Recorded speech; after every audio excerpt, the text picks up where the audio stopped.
फरवरी का पहला हफ्ता I will be spending with my family.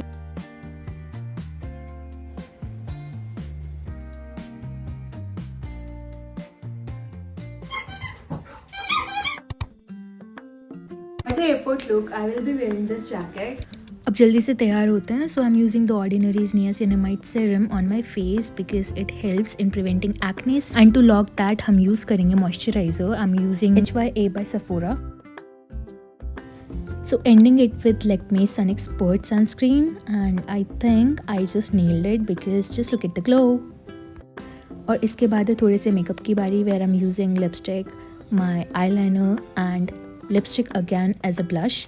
मुझे ना ब्लश ब्लाइंडनेस है क्योंकि for some reason it keep disappearing, तो मुझे लगता है कि मैंने ब्लश लगाया ही नहीं है, सो I keep रीअप्लाइंग more and more.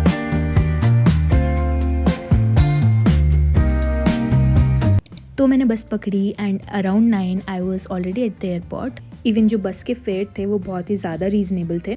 It was around 350 पर passenger. Since I was using Digi Yatra मुझे बहुत ज़्यादा लंबी क्यूज़ में नहीं लगना पड़ा and I got the entry very fast.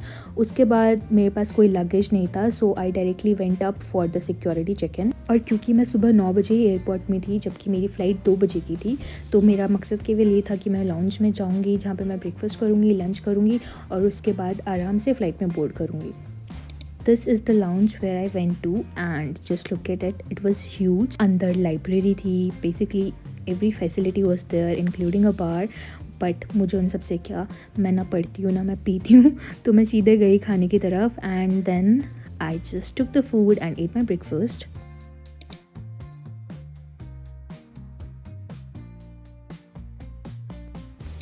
इसके बाद I spend my entire time watching cricket, जो मुझे बिल्कुल समझ नहीं आता है, बट एनीवेज जैसे ही 12 बज गए थे मुझे फिर से भूख लग गई थी, सो आई वेंट आउट और मैंने फटाफट से जेब में भी 3-4 फ्रूटी के पैकेट भर लिए थे और उसके बाद मैंने खाया नान पनीर लजानिया। जिसके बाद मुझे कॉल आया कि जो मेरी फ़्लाइट है वो डायरेक्ट कर दी गई है, which was surprising to me क्योंकि मेरी पहले 30+ फ़्लाइट की जर्नी में ऐसा कभी नहीं हुआ था।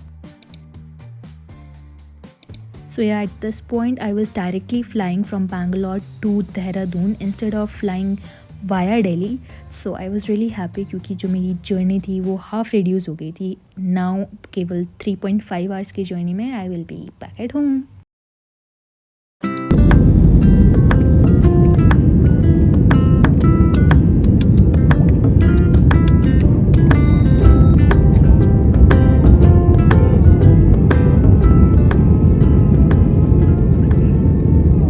So I have finally reached my home town Dehradun. तो लॉन्ग स्टोरी शॉर्ट, जब मैं एयरपोर्ट में आई, एक्चुअली लियो मेरा डॉग जो है वो भी एयरपोर्ट में था मुझे रिसीव करने के लिए। वो थोड़ा सा हैवी है because he is a golden retriever, तो वो मेरे पे जंप मार गया जिसकी वजह से मैं व्लॉग नहीं कर पाया। इस पूरे व्लॉग में आने वाली है बैकग्राउंड नॉइजेस क्योंकि I have a dog. Wait लियो।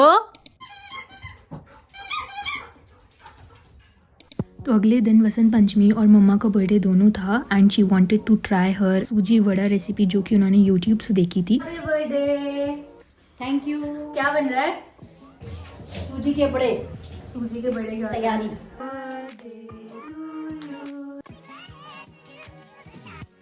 हाय, तो आज का दिन लाइक बहुत ज़्यादा अच्छा था। अब मैं ज़्यादा कुछ नहीं कर रही हूँ, I am just like chilling and also enjoying the sunset. I am not sure when I से मेरी घर की खिड़की से बहुत अच्छा सनसेट दिखता है, इट्स जस्ट लुकिंग ब्यूटीफुल। वो अभी उन पहाड़ों के पीछे छुपने वाला है गाइस, आई एम सॉरी। तो इसी के साथ इस वाले व्लॉग को एंड करते हैं because I don't think I will be posting a lot of vlogs from here. Like मेरे डॉग को तो बिल्कुल नहीं पसंद। अगर जैसे ही मैं फ़ोन उठा लेती हूँ ना वो एकदम बेचारा डिप्रेस हो जाता है कि शिट यार अब तो मेरे साथ खेलेगी नहीं।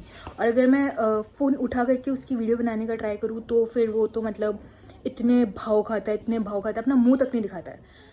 आई don't know, for some reason he just knows कि इसके पास लैपटॉप है, तो अगर इसने लैपटॉप खोल दिया तो ये मेरे साथ नहीं रहेगी, तो वो चिढ़ जाता है, सड़ जाता है एकदम। मेरा डॉग नहीं तुम्हारी एक्टिंग करने वाला नहीं है, वो उन गोल्डन रिट्रीवर्स की तरह कि भाई तुमने कोई पीछे से बैकग्राउंड म्यूजिक चला दिया और वो डांस कर रहा है या अच्छे अच्छे क्यूट फेसेस बना रहा है, वो एकदम सड़ के बैठ जाता है कि नहीं मेरे को नहीं चाहिए, फ़ोन हटाओ।